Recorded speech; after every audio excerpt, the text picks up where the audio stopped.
கர்த்தருடைய பரிசுத்த நாமம் மகிமைப்படுவதாக. ஆசீர்வதிக்கப்பட்ட புதிய நாள் 12/7/2025 சனிக்கிழமை. புதிய நாள், புதிய கால வேளைக்காக கர்த்தரை நன்றியோடு துதிக்கிறேன், ஸ்தோத்திரிக்கிறேன்.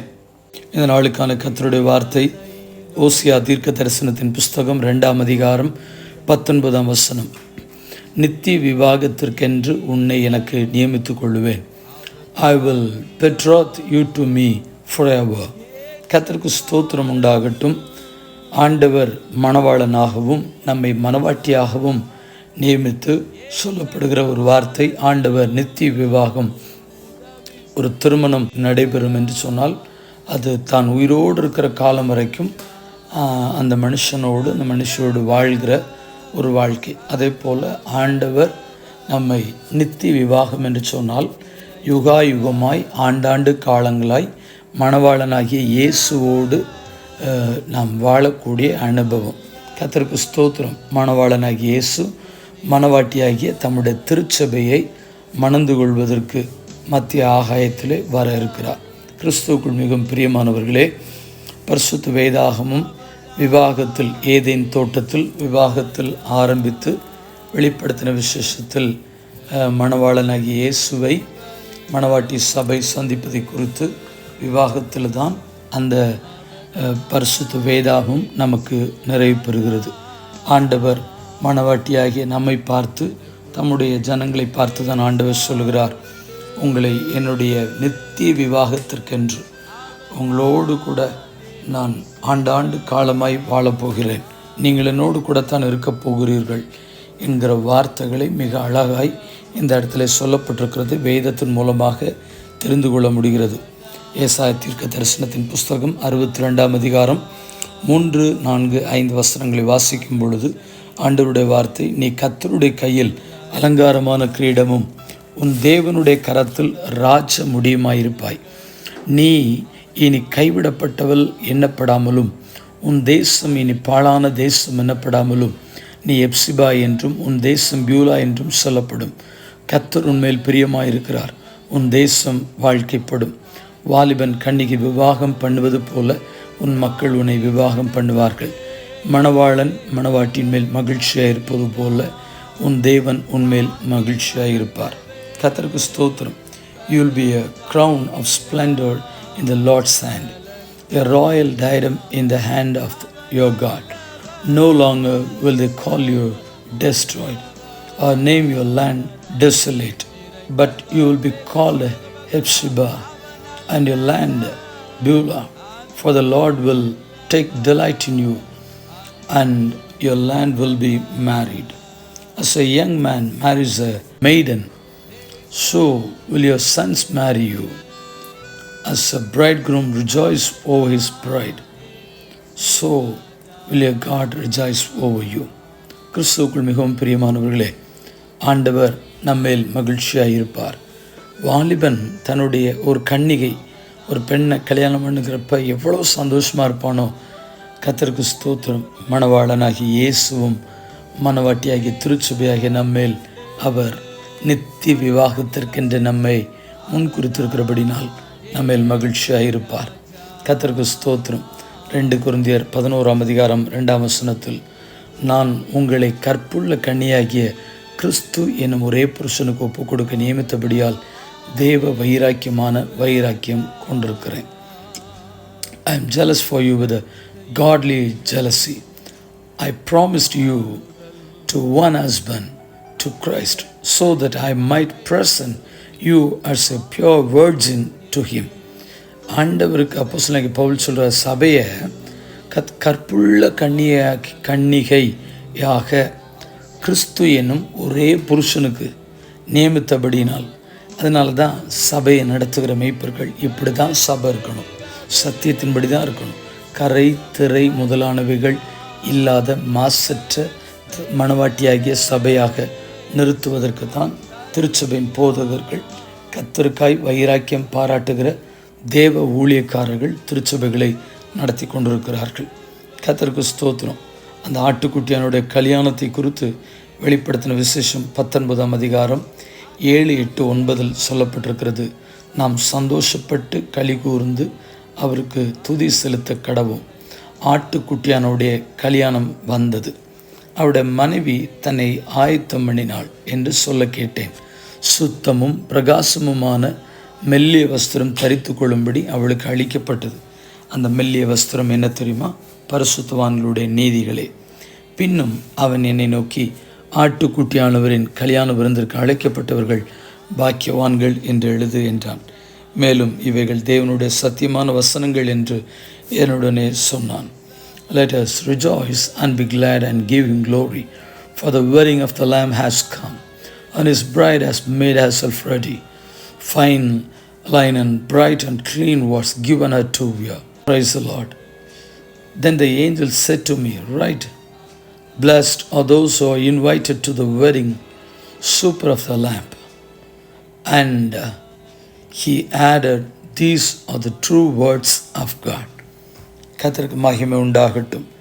நித்திய விவாகத்திற்கென்று நம்மை நியமித்துக் கொள்ளுகிறார். வேதம் சொல்கிறது, ஆட்டுக்குட்டியானுடைய கல்யாண விருந்து நமக்கு அந்த அழைப்புதல், கர்த்தருக்கு ஸ்தோத்திரம், நமக்கு கொடுக்கப்படுகிறது. மணவாளனாகிய இயேசுவை மணவாட்டியாகிய சபை மணந்து கொள்வதற்காக நம்ம எல்லாரும் ஒரு நாள் அவருக்கு எதிர்கொள்ள இருக்கிறோம். கர்த்தர் அந்த நாளுக்காக எதிர்பார்த்து காத்து நாம் சந்தோஷப்படுவதற்கு ஆயத்தமாக இருக்கிறோம். அந்த நாள் ஒரு மகிமைக்குரியதான நாள். அதை எபேசு பட்டணத்திற்கு அப்போஸ்தலனாகிய பவுல் நிருபம் எழுதி சொல்லுகிறார். 5:23-27 ஒரு சபை எப்படி இருக்கணும், ஒரு மனைவி எப்படி இருக்கணும். அப்போ சபையும் மனைவியும் ஒப்பிட்டு அப்போஸ்தலனாகிய பவுல் எபேசு பட்டணத்துக்கு சொல்லும்படி சொல்லுகிறார், கிறிஸ்து சபைக்கு தலையாக இருக்கிறார். அவர் தான் சபைக்கு தலை. அதே போல் புருஷனும் மனைவிக்கு தலையாக இருக்கிறான். அவரே சரீரத்துக்கும் இரட்சகராக இருக்கிறார். கிறிஸ்து சபைக்கு தலையாக இருக்கிறது போல புருஷனும் மனைவிக்கு தலையாக இருக்கிறான். அவரே சரீரத்துக்கும் இரட்சகர். ஆகையால் புருஷர்களே, உங்கள் மனைவிகளில் அன்பு கூறுங்கள். அப்படியே கிறிஸ்துவும் சபையில் அன்பு கூர்ந்து தாம் அதை திருவசனத்தை கொண்டு தண்ணீர் முழுக்கினால் சுத்திகரித்து பரிசுத்தமாக்குவதற்கும் கரை திரை முதலானவைகள் ஒன்றும் இல்லாமல் பரிசுத்தமும் பிழையற்றதுமான மகிமை உள்ள சபையாக அதை தமக்கு முன் நிறுத்தி கொள்வதற்கும் தம்மை தாமே அதற்காக தேவன் ஒப்பு கொடுத்தார். For the husband is the head of the wife, as Christ is the head of the church, his body, of which he is the Savior. Now, as the church submits to Christ, so also wives should submit to their husband in everything. Husbands, love your wives, just as Christ loved the church and gave himself up for her, to make her holy, cleansing her by the washing with water through the word, and to present her to himself as a radiant church, without stain or wrinkle or any other blemish, but holy and blameless. ஆண்டவர் தம்முடைய மணவாட்டி சபை இப்படித்தான் இருக்க வேண்டும் என்று எதிர்பார்க்கிறார். அந்த மணவாட்டி எப்படி இருக்கணும்? மணவாட்டியாகிய சபையாகிய நாம் எப்படி இருக்கணும் அப்படின்னு சொன்னால், கரை திரை முதலானவைகள் ஒன்றும் இல்லாதபடி பரிசுத்தமுள்ள மாசற்ற மகிமையான சபையாய் நிறுத்தி கொள்வதற்காகத்தான் மணவாளனாகிய இயேசு நமக்காக தம்முடைய சொந்த இரத்தத்தை சிந்தி மணவாட்டியாகிய சபை தமக்காக அவர் மீட்டு கொண்டிருக்கிறார். எதற்காக மீட்டு கொண்டிருக்கிறார்? அவர் அதை திருமணம் செய்வதற்காக. மணவாட்டி சபையாகிய திருச்சபையே, மணவாட்டி சபையாகிய அன்பு தேவனுடைய ஜனமே, உங்களை பார்த்து சொல்கிறேன், மணவாளனாகிய இயேசுவை சந்திப்பதற்கு மணவாட்டியாகிய நாம் ஆயத்தமாவோம். மணவாளனாகிய இயேசுவை சந்திப்பதற்கு மணவாட்டியாகிய திருச்சபையாகிய நாம் அனைவரும் அதற்காக ஆயத்தமாவோம். கரைத்துறை இல்லாமல் பரிசுத்தமும் பிழையற்றதுமான ஒரு வாழ்க்கை வாழ்வதற்கு நம்முடைய ஆவி ஆத்ம சரீரத்தை ஒப்பு கொடுத்து தேவனுக்காக வைராக்கியத்தோடு கூட வாழ்வதற்கு முயற்சி செய்வோம். கர்த்தர் நம்மையும் நம்முடைய எதிர்காலங்களையும் நம்முடைய வாழ்க்கையும் ஆசீர்வதித்து பரிசுத்தமான வாழ்க்கை வாழ்வதற்கு தேவனாகிய கர்த்தர் நமக்கு கிருபை பாராட்டுவாராக. ஜெபிப்போம். பரிசுத்தமுள்ள நல்ல தேவனே, இந்த ஆசீர்வதிக்கப்பட்ட புதிய நாளுக்காக நன்றி செலுத்துகிறோம். ஆண்டவர் எங்களுக்கு தரக்கூடியதான வார்த்தை நித்திய விவாகத்திற்கென்று உன்னை நான் ஏற்படுத்தி கொள்வேன், உன்னை நியமித்துக் கொள்வேன். I will betroth you to me forever. நான் உன்னை திருமணம் செய்ய நித்திய விவாகத்திற்கென்று உன்னை ஏற்படுத்தி கொள்கிறேன். அந்த மனவாட்டியாகிய சபையே நீ எப்படி இருக்கணும்? நீ கரைத்துறை முதலானவர்கள் இல்லாதபடி கர்த்தருக்கு ஸ்தோத்திரம் உண்டாகட்டும். பரிசுத்தமாக மாசற்ற மனவாட்டியாகிய சபையை கர்த்தர் தமக்கு உண்பதாக நியமித்துக் கொள்வதற்காக மணவாளன இயேசுவை சந்திப்பதற்கு மணவாட்டியாகிய சபையாகிய நாங்களும் எங்களுடைய பேச்சு, நடை, உடை, பாவனை, சொல், செயல், சிந்தனைகள் எல்லாவற்றிலையும் கிறிஸ்துவை பிரதிபலிப்பதற்கு தேவனாய் கர்த்தர் எங்கள் ஒவ்வொருவருக்கும் கிருபை பாராட்டும். தெரிந்தோ தெரியாமலோ, அறிந்தோ அறியாமலோ, பேச்சினால், எண்ணத்தினால், நினைவுகளினால், யோசனைகளினால் செய்த அத்தனை தவறுகளையும், பாவங்களையும், மீறுதல்களையும், அக்கிரமங்களையும் என் தேவனாய் கர்த்தர் மன்னித்து, ஹல்லேலூயா, எப்படி ஆகிலும் மணவாளனாய் இயேசுவை சந்திப்பதற்கு, உம்மை திருமணம் செய்வதற்கு தகுதியுள்ள வாழ்க்கை எங்கள் ஒவ்வொருவருக்கும் கட்டளையிடும்படியாக ஜெபிக்கிறோம். எந்த விதத்திலும் நாங்கள் விழுந்து போகாதபடி கர்த்தர் எங்களை காத்துக்கொள்ள, எங்களை முத்தரிக்க பரிசுத்த ஆவியானவர் எங்களுக்கு உதவி செய்யும்படியாய் ஜெபிக்கிறோம். இந்த ஜெபத்தை என்னோடு இணைந்து செய்கிற சிறு பிள்ளைகள், வாலிபர்கள், நடுத்தர வயதில் இருக்கிறவர்கள், ஆண்டவரே, பெரியவர்கள், பரிசுத்தவான்கள் ஒவ்வொருவரையும் பரிசுத்தமாய் உம்முடைய வழிகளை நிலைநிறுத்தும்படியாய் ஜெபிக்கிறோம். ஆண்டவரே, ஹல்லேலூயா, பரிசுத்த வாழ்க்கை வாழ்வதற்கு என் தேவனாய் கர்த்தர் ஒவ்வொரு தேவ ஜனத்திற்கும் கிருபை பாராட்டும். நசனக இயேசுவின் நாமத்தினாலே தாழ்மையோடு ஜெபிக்கிறேன் எங்கள் பரிசுத்தமுள்ள நல்ல பிதாவே. ஆமென், ஆமென். வாழ்த்துக்களுடன் ஜெபங்களுடன் pastor Jebadas. WhatsApp 9345353730. May Jesus bless you all. Amen, amen.